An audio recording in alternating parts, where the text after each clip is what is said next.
Assalamualaikum warahmatullahi wabarakatuh. Alhamdulillahilladzi an'amana bi ni'matil iman wal islam.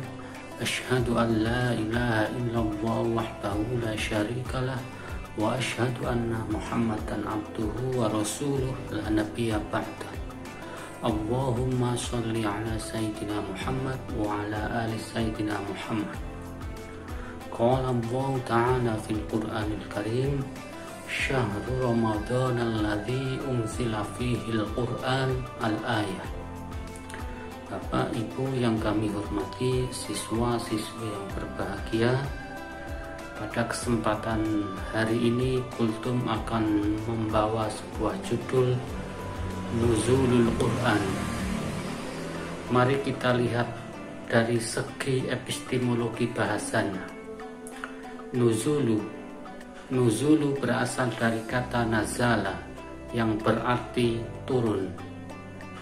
Al-Quran adalah, kalau secara syar'i, firman Allah yang diturunkan kepada Nabi Muhammad melalui malaikat Jibril secara berangsur-angsur, dan bahasa serta isinya itu benar-benar berasal dari Allah. Ada pengertian yang hampir sama, yaitu hadis qudsi. Hadis qudsi adalah firman Allah yang diberikan kepada Nabi Muhammad melalui malaikat Jibril. Bahasanya berasal dari Nabi Muhammad, sedangkan isinya berasal dari Allah. Saya analogkan seperti ini. Allah berfirman kepada Nabi Muhammad, Qul huwallahu ahad. Maka Nabi Muhammad menyampaikan kepada umatnya adalah Qul huwallahu ahad. Ini Al-Quran. Tetapi kalau hadis qudsi, ketika Allah berfirman Qul huwallahu ahad, Nabi Muhammad menyampaikan kepada umatnya Qul huwallahu wahidun. Ahad sama wahidun artinya sama, tetapi lafadznya berbeda. Itulah bedanya antara Al-Quran dan hadis qudsi. Yang akan kami sampaikan adalah di sini adalah mengenai isi-isi Al-Quran. Al-Quran itu mencakup beberapa isi. Yang pertama, Al-Quran berisi tentang akidah atau landasan ketuhanan. Maka banyak sekali ayat-ayat yang berbicara tentang Allah.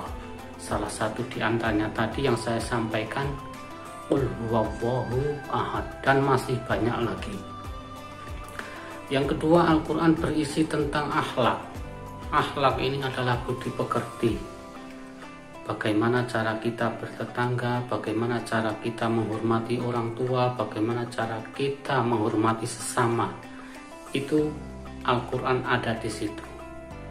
Yang ketiga adalah Al-Quran berisi tentang sejarah orang-orang muslim, sejarah orang-orang mukmin, sejarah orang-orang alim, nabi dan rasul, dan sejarah orang-orang yang durhaka kepada Allah. Yang keempat, Al-Quran berisi tentang ancaman, hukuman ataupun ganjaran. Bagi orang-orang yang durhaka kepada Allah akan diberikan suatu ancaman di akhirat, dan bagi orang-orang yang melakukan kebaikan akan mendapat ganjaran di akhirat. Yang kelima adalah Al-Quran berisi tentang ilmu pengetahuan atau sains. Ada surah yang bernama An-Nahl, lebah. Ada kata-kata di dalam Al-Quran atin, bagaimana manfaatnya lebah, bagaimana hasil-hasil yang diberikan lebah kepada manusia berupa sarinya itu mampu bermanfaat bagi kesehatan. Buah tin juga bagaimana bisa memberikan dampak-dampak yang luar biasa.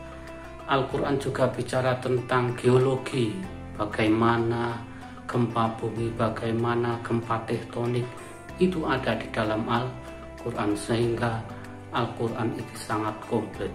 sangat sayang kalau kita sebagai seorang muslim lalu mencari sesuatu hal sebagai landasan lepas dari Al-Quran. Al-Quran adalah pijakan orang-orang muslim.